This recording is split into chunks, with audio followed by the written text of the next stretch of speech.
Jangan mengemis di sini, Pak. Orang-orang di sini gak ada uang receh. Bapak keluar sekarang. Saya mau tarik uang saya. Jangan mimpi, Pak. Uang Bapak gak ada di sini. Coba cari di bawah kasur.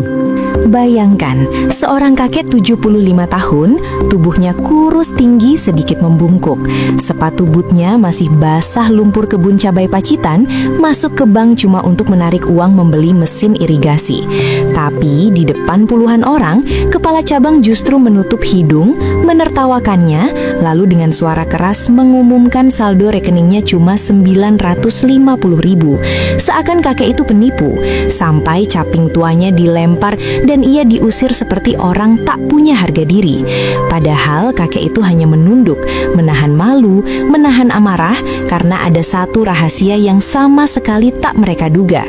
Ternyata, sahabat semuanya, sebelum kita mulai kisah ini, tuliskan dulu di kolom komentar dari kota mana kalian menonton. Channel ini dimudahkan segala urusannya, dilapangkan rezekinya, disehatkan badannya, dan dikabulkan semua hajat dunia akhirat oleh Allah Subhanahu wa Ta'ala. Amin ya Robbal Alamin. Sekarang mari kita mulai ceritanya. Pagi itu, udara di pusat kota Pacitan masih terasa lembab, seperti baru saja habis disiram gerimis tipis. Bapak Handoko datang dengan langkah pelan tapi pasti. Caping tua ia jepit di ketiak, sementara map coklat yang ujungnya sudah lecek ia pegang erat, seolah di dalamnya ada sesuatu yang jauh lebih berharga daripada kertas remap. Sepatu bootnya meninggalkan jejak tanah di lantai marmer bank yang mengilap, membuat beberapa kepala menoleh dengan tatapan yang tidak ramah. Di kursi tunggu, Bapak Handoko duduk paling ujung. Ia menunduk, merapikan capingnya di pangkuan, lalu mengusap keringat di pelipis. Tangannya keras, kapalan, tanda bertahun-tahun berurusan dengan ladang, terik, dan musim yang tidak bisa ditebak. Dalam kepalanya, daftar belanja alat pertanian berputar seperti roda, selang tetes, pompa air, bibit cabai unggul, dan satu mesin irigasi yang harganya tidak kecil, tapi akan menyelamatkan kebun dari kekeringan. Suara teller memanggil antrean berikutnya. Bapak Handoko berdiri perlahan. Ia melangkah ke meja layanan dan berkata sopan, suaranya rendah namun jelas, "Permisi, saya mau tarik uang tunai." Belum sempat teller menjawab, langkah sepatu kulit terdengar mendekat. Seorang pria muda dengan jas rapi muncul, senyumnya tipis, matanya dingin.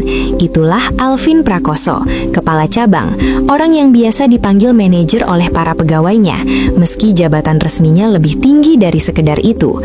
Alvin berhenti tepat di samping Bapak Handoko.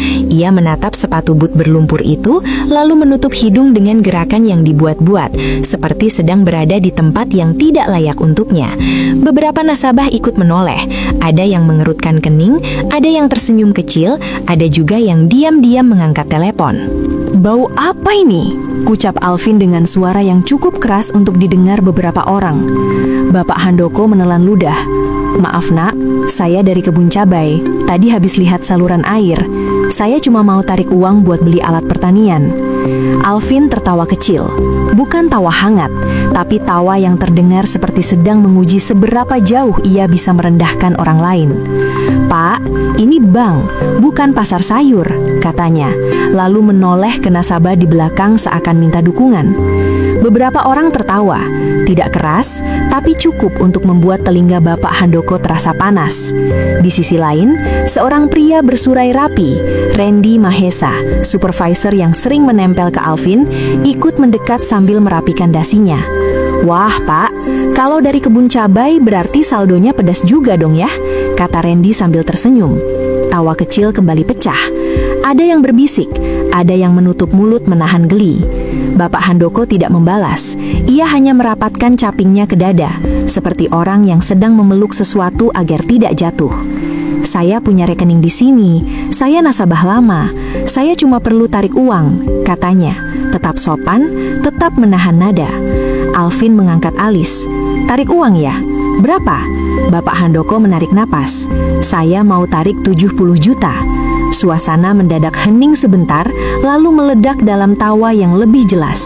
Seorang ibu dengan tas mahal menatap dari ujung kepala sampai ujung kaki Bapak Handoko, lalu memalingkan wajah dengan ekspresi tidak nyaman. Di sudut ruangan, telepon yang tadi diangkat kini diarahkan lebih mantap. Ada yang sengaja menggeser badan agar rekamannya lebih jelas. Alvin menyilangkan tangan. "Pak, untuk jumlah itu kami butuh verifikasi. Ini prosedur.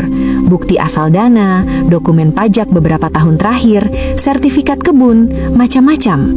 Bapak Handoko memandang teller, lalu memandang Alvin.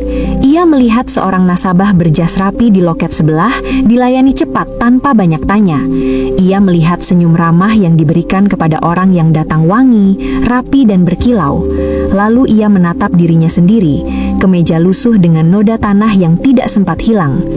"Tidak ada yang memberitahu saya harus bawa semua itu," ucapnya pelan. Randy menimpali. "Ya, karena biasanya yang tarik sebanyak itu bukan datang dari kebun, Pak." Bapak Handoko menutup mata sejenak. Ada satu kalimat yang mendadak muncul dari masa yang jauh. Suara komandan tua yang pernah berkata padanya di masa perjuangan, "Kalau kamu mau menang, jangan teriak. Berdiri saja, tunjukkan kamu tidak goyah." Saat ia membuka mata, Alvin sudah mencondongkan badan. Suaranya turun, tapi menusuk martabat. "Pak, saya tanya sekali lagi, Anda yakin punya uang sebanyak itu?" Bapak Handoko mengangguk pelan. "Yakin." Alvin tersenyum tipis, lalu menunjuk layar komputer.